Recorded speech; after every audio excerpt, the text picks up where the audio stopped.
দেশের জন্য সততার সঙ্গে কাজ করবে জনতা পার্টি বাংলাদেশ, বলছেন ইলিয়াস কাঞ্চন। কাশ্মীর, গাজা, আরাকানের স্বাধীনতা দাবি। ভারত জুড়ে মুসলমানদের ওপর গেরুয়া সন্ত্রাসের প্রতিবাদে ঢাকায় বিক্ষোভ। সংস্কার ও নির্বাচনের রোডম্যাপ ঘোষণা করুন, বলছেন আসম আব্দুর রব। এবং সর্বশেষ জানাবো ৮ মাসে ২৬ রাজনৈতিক দলের উত্থান, উদ্দেশ্য কি। শুনছিলেন সংবাদ শিরোনাম, এবারে বিস্তারিত। দেশের জন্য সততার সঙ্গে কাজ করবে জনতা পার্টি বাংলাদেশ, বলছেন ইলিয়াস কাঞ্চন। দেশের জন্য সততার সঙ্গে কাজ করবে নতুন রাজনৈতিক দল জনতা পার্টি বাংলাদেশ বলে জানিয়েছেন সত্য আত্মপ্রকাশ হওয়া দলটির চেয়ারম্যান ইলিয়াস কাঞ্চন। ইলিয়াস কাঞ্চন বলেন, ইতোপূর্বে যেভাবে সততার সঙ্গে দেশের মানুষের জন্য কাজ করছি, ঠিক তেমনি ভাবে কাজ করে যাব। নিরাপদ সড়ক আন্দোলনে বিগত সরকারগুলো থেকে সহযোগিতা পাওয়া যায়নি উল্লেখ করে এ বিষয়ে সরকারের সহযোগিতা ও রাজনৈতিক সদিচ্ছার প্রতি গুরুত্ব আরোপ করেন তিনি। জনতা পার্টি বাংলাদেশের মহাসচিব শওকত মাহমুদ বলেন, উদার গণতন্ত্রে বিশ্বাসী একটি মধ্যপন্থী দল হবে জনতা পার্টি। ফ্যাসিস্ট রাষ্ট্র ব্যবস্থা উচ্ছেদের নতুন দলটি দৃঢ় অবস্থান থাকবে। এছাড়া জুলাই বিপ্লবের একটি সনদ জাতির জন্য অপরিহার্য বলে মন্তব্য করেন তিনি। সবাইকে নিয়ে নতুন জাতীয় ঐক্য গড়ে তোলার উপরও জোর দেন মহাসচিব। কাশ্মীর, গাজা, আরাকানের স্বাধীনতা দাবি। ভারত জুড়ে মুসলমানদের উপর গেরুয়া সন্ত্রাসের প্রতিবাদে ঢাকায় বিক্ষোভ। ভারত জুড়ে মুসলমানদের উপর উগ্র হিন্দুত্ববাদী সন্ত্রাসীদের হামলা নির্যাতনের প্রতিবাদে রাজধানী ঢাকায় বিক্ষোভ করেছে ছাত্র জনতা। শুক্রবার বাদ জুমা বায়তুল মোকাররমের উত্তর গেটে জাতীয় বিপ্লবী পরিষদের আয়োজনে এই বিক্ষোভ অনুষ্ঠিত হয়। বিক্ষোভ থেকে মুসলমানদের নির্যাতন নিপীড়ন থেকে রক্ষায় ভারত নিয়ন্ত্রিত কাশ্মীর, ফিলিস্তিন ও আরাকানের স্বাধীনতার দাবি জানানো হয়। এ সময় free free Kashmir, free free Palestine, free free Arakan, বিশ্ববাসী এক হও, গাজা দখল রুখে দাও, দুনিয়ার মুসলিম এক হও, লড়াই করো, ইসরায়েলের কালো হাত ভেঙে দাও, গুড়িয়ে দাও, ভারতের কালো হাত ভেঙে দাও, গুড়িয়ে দাও, মিয়ানমারের কালো হাত ভেঙে দাও, গুড়িয়ে দাও প্রভৃতি স্লোগান দেওয়া হয়। জাতীয় বিপ্লবী পরিষদের সিনিয়র যুগ্ম আহ্বায়ক মোহাম্মদ শামসুদ্দিন সভাপতিত্বে বিক্ষোভে বক্তৃতা করেন। যুগ্ম আহ্বায়ক সাইদুদ কুতুব ও বিপ্লবী ছাত্র পরিষদের আহ্বায়ক আব্দুল ওয়াহেদ। মোহাম্মদ শামসুদ্দিন বলেন, ভারতে বিশ্বের সবচেয়ে বেশি সংখ্যক মুসলমান বসবাস করে, অথচ ভারত ফিলিস্তিনের মুসলমানদের গণহত্যায় ইসরায়েলের সঙ্গে অংশগ্রহণ করেছে। এরপর তারা মুসলমানদের ধর্মীয় সহায় সম্পত্তি কেড়ে নিতে ওয়াকফ বিলের নামে ষড়যন্ত্র করেছে। এর মধ্য দিয়ে গোটা ভারতে মুসলমানেরা ক্ষোভে ফুঁসছে। কিন্তু নরেন্দ্র মোদী সরকার মুসলমানদের ক্ষোভ প্রশমন করতে ব্যর্থ হয়ে কাশ্মীরের মতো কঠোর সেনা নিয়ন্ত্রিত এলাকায় ২৭ জন পর্যটক হত্যা করে মুসলমানদের দোষারোপ করছে। তিনি বলেন, ভারত সরকার পেহেলগামের ঘটনাকে পুঁজি করে মুসলমানদের আক্রমণের মুখে ঠেলে দিয়েছে। ফলে কাশ্মীর সহ সারা ভারতে মুসলমানেরা আজ গেরুয়া সন্ত্রাসীদের আক্রমণের শিকার হচ্ছে। এই সন্ত্রাস অবশ্যই বন্ধ করতে হবে এবং হিন্দুত্ববাদীদের দৃষ্টান্তমূলক শাস্তি দিতে হবে। এ সময় জাতীয় বিপ্লবী পরিষদের এর সিনিয়র যুগ্ম আহ্বায়ক অন্তর্বর্তী সরকার গঠিত নারী কমিশনের প্রতিবেদনে ইসলাম বিরোধী সুপারিশের কঠোর সমালোচনা করেন। তিনি বলেন, ভারতের প্রকাশ্য দালাল পালালেও বর্ণচোরা দালালরা সক্রিয়। তারা এনজিও দালালদের সঙ্গে মিলে মোদী সরকারের মতো বাংলাদেশে মুসলমানদেরকে ইসলামী আইনের বদলে অভিন্ন পারিবারিক আইন চাপিয়ে দিতে চায়। এ অবস্থায় অবিলম্বে নারী কমিশন ভেঙে দিতে হবে। সাইদুদ কুতুব বলেন যে মুসলমানরা যুদ্ধ করে ভারতকে ব্রিটিশ উপনিবেশ থেকে স্বাধীন করেছেন, সেই মুসলমানদের উপরই এখন ভারতের হিন্দুত্ববাদীরা গণহত্যা ও উচ্ছেদ চালাচ্ছে। আমরা ভারতকে জানিয়ে দিতে চাই, ভারতের মুসলমানদের মুছে দেওয়ার পরিকল্পনা কখনোই সফল হবে না। তিনি আরো বলেন, ফিলিস্তিন যতদিন না স্বাধীন হবে, আমাদের ভাইয়েদের লড়াই ততদিন পর্যন্ত চলতেই থাকবে।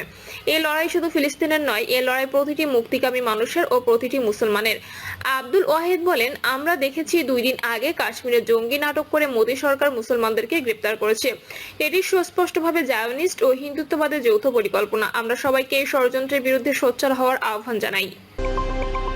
সংস্কার ও নির্বাচনের রোডম্যাপ ঘোষণা করুন, বলছেন আসম আব্দুর রব।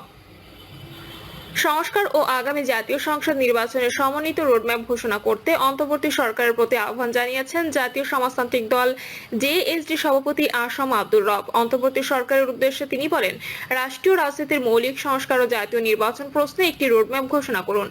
সাংবিধানিক সংস্কার সহ জাতীয় ঐক্যমত্যের ভিত্তিতে জাতীয় সনদ প্রণয়ন অত্যন্ত গুরুত্বপূর্ণ এবং তাৎপর্যপূর্ণ। এই লক্ষ্যে সংশ্লিষ্ট সব দল ও সমাজ শক্তি তথা শ্রমজীবী, কর্মজীবী ও পেশাজীবী সংগঠনগুলোর সঙ্গে আলোচনা করে ব্যাপক ঐক্যমত্য প্রতিষ্ঠা আবশ্যক। প্রণীত জাতীয় সনদ নির্বাচনের আবশ্যিক শর্ত পূরণ করবে। আসম রব বলেন, সংস্কার ও নির্বাচন পারস্পরিক পরিপূরক বিধায় সংস্কার ও নির্বাচনের সমন্বিত রোডম্যাপ ঘোষণা করা আবশ্যক। এই পদক্ষেপ গ্রহণের মধ্য দিয়ে জাতীয় রাজনীতি একটি সুস্পষ্ট লক্ষ্যে ধাবিত হবে। সংস্কার এবং নির্বাচন কোনো বিচ্ছিন্ন ঘটনা নয়। জাতীয় রাজনীতির মৌলিক প্রশ্নে ফ্যাসিবাদ বিরোধী শক্তির অনৈক্য বা বিভেদ পরিস্থিতিকে ঝুঁকিপূর্ণ করে তুলবে। 8 মাসে 26 রাজনৈতিক দলের উত্থানের উদ্দেশ্য কি? ছাত্র জনতার তীব্র আন্দোলনের মুখে গত বছরের 5ই আগস্ট ক্ষমতাচ্যুত হয় শেখ হাসিনার সরকার। এরপর অন্তর্বর্তী সরকারের অধীনে অতিবাহিত হয়েছে 8 মাস, আর এই 8 মাসেই নতুন 26টি রাজনৈতিক দলের উত্থান হয়েছে। এসব দলের উদ্দেশ্য কি? নিউক্লিয়াস পার্টি, জনপ্রিয় পার্টি, জাগ্রত পার্টি, আমজনতার দল, আম জনতা পার্টি। গত 8 মাসে এমন অন্তত 26টি নাম যুক্ত হয়েছে বাংলাদেশের রাজনৈতিক অঙ্গনে। গত বছরের 5ই আগস্ট শেখ হাসিনার সরকার পতনের পর থেকে এসব রাজনৈতিক দল বা প্ল্যাটফর্ম আত্মপ্রকাশ করেছে। অভ্যুত্থানে নেতৃত্ব দেওয়া শিক্ষার্থীদের দল এনসিপি ছাড়াও গত 8 মাসে গণমাধ্যমে আসা রাজনৈতিক দল ও প্ল্যাটফর্মের সংখ্যা 2 ডজনের বেশি। এরই মধ্যে নতুন দল আনার ঘোষণা দিয়েছেন চিত্রনায়ক ও নিরাপদ সড়ক আন্দোলন নিয়ে কাজ করা ইলিয়াস কাঞ্চন। আজ 25শে এপ্রিল জনতার পার্টি বাংলাদেশ নামে দলটি ঘোষণা করার কথা রয়েছে। তবে এত কম সময় এতগুলো দলের আত্মপ্রকাশ নিয়ে স্বাভাবিকভাবেই প্রশ্ন উঠছে। বিশ্লেষকরা বলছেন, দল গঠনের এই প্রবণতা নতুন কিছু নয়। এর আগেও বিভিন্ন সময়ে এমন নতুন নতুন দল গঠন করতে দেখা গেছে। আর নির্বাচনকে এর প্রধান কারণ হিসেবে দেখছেন তারা। বলছে, নির্বাচনের সময় এগোলে ব্যাঙের ছাতার মতো এমন অনেক দল গজিয়ে ওঠে। তবে নতুন নতুন রাজনৈতিক দলের আত্মপ্রকাশকে আপাত দৃষ্টিতে গণতান্ত্রিক চর্চার সাথে যুক্ত করা হলেও বাংলাদেশের প্রেক্ষাপটে অনেক ক্ষেত্রেই স্বার্থ ও ক্ষমতা চর্চার একটি রূপ বলেই মত বিশ্লেষকদের। একই সঙ্গে ভোটের সময় জোট রাজনীতির এই প্রবণতা বৃদ্ধির ক্ষেত্রে প্রভাব রাখে বলেও মনে করেন অনেকে। ওনারা রাজনৈতিক লেভেল থাকলে ছেড়ে দেবে। গত 17 এপ্রিল আত্মপ্রকাশ করেছে বাংলাদেশ আম জনতা পার্টি, যার প্রধান ডেস্টিনি মোহাম্মদ রফিকুল আলম।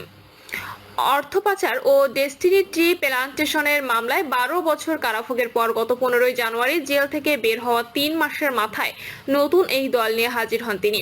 কিন্তু ব্যবসায়ী হিসেবে পরিচিত মিস্টার আমিনের হঠাৎ রাজনীতিতে নাম লেখানোর কারণ কি? প্রশ্নের জবাবে বিবিসি বাংলাকে তিনি জানান, রাজনৈতিক পরিচয় না থাকার কারণে ক্ষমতাচ্যুত সাবেক প্রধানমন্ত্রী শেখ হাসিনা দেশ ছেড়ে পালানোর পর অন্য অনেকে জেল থেকে ছাড়া পেলেও তিনি তা পাননি। যেদিন হাসিনা পালিয়ে গেল 5 তারিখ, 6 তারিখ, 7 তারিখ, 8 তারিখ, 9 তারিখ, এই কয়দিনে ঢাকা জেল খালি হয়ে গেছে, মানুষকে দিনরাত ছেড়ে দিচ্ছে।